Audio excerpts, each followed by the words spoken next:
the reason you see these type of melees in the joint practices and not in the team practices is because if I'm fighting Max, right? If I'm mad at Max, there's 78 other guys that know me and Max, right? You have your friends on the team. I have my friends on the team. They're pulling us apart because probably we're all friends and teammates at some point.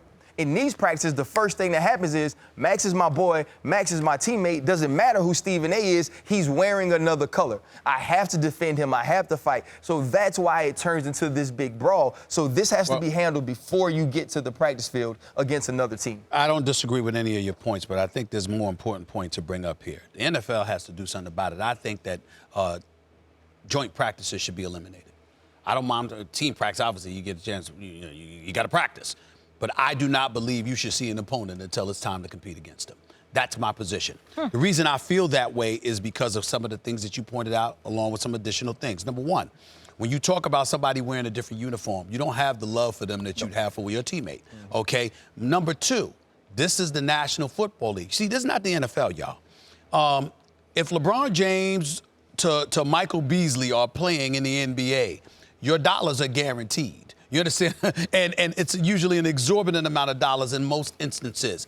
It's not like it is in the NFL, where an injury could cost you a career, even though that obviously things could happen in any sport, but, obviously it's more likely to transpire in the National Football League.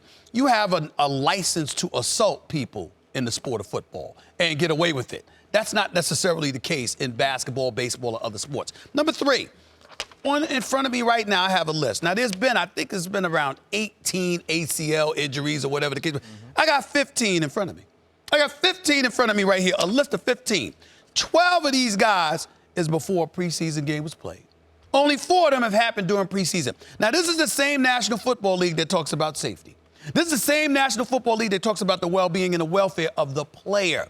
How are you doing something to look out for their well-being and promote their welfare and what's in their best interest physically, at least until the games are actually played, if you're encouraging joint practices? Because you got to remember, when you get out on that field, even though it's not the same as a game, whether it's a preseason game or a game, you know this better than me because you played. Job's on the line.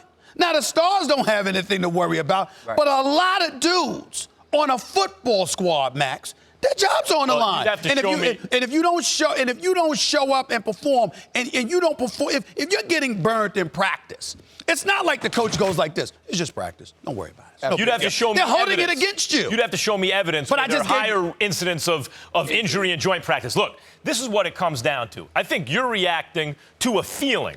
The feeling is, and you brought it up, how it's like all family on the team, and it's like a fight among brothers versus colors, right? Ice-T song, Colors, back in the day. That's what it feels like in a joint practice, colors, right?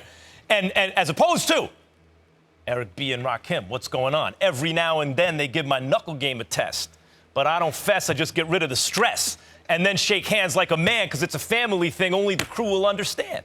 You feel like it's like that if it's inter-squad, right? What was your name as a rap artist? Because you need to tell us one day. You rap so much in this damn show, you need to tell us. Why don't you just tell us? Was it just Max? Are you sure? I'm going to look it up. I'm going to look it up because I really think that you really want to be Eminem. The fire that I was spitting then is like now. I don't have to go by anything but Max. You got a record deal. That's right. Now, look. I got a record deal. The point is, you can't have two-a-days anymore. Right. You got to stay sharp.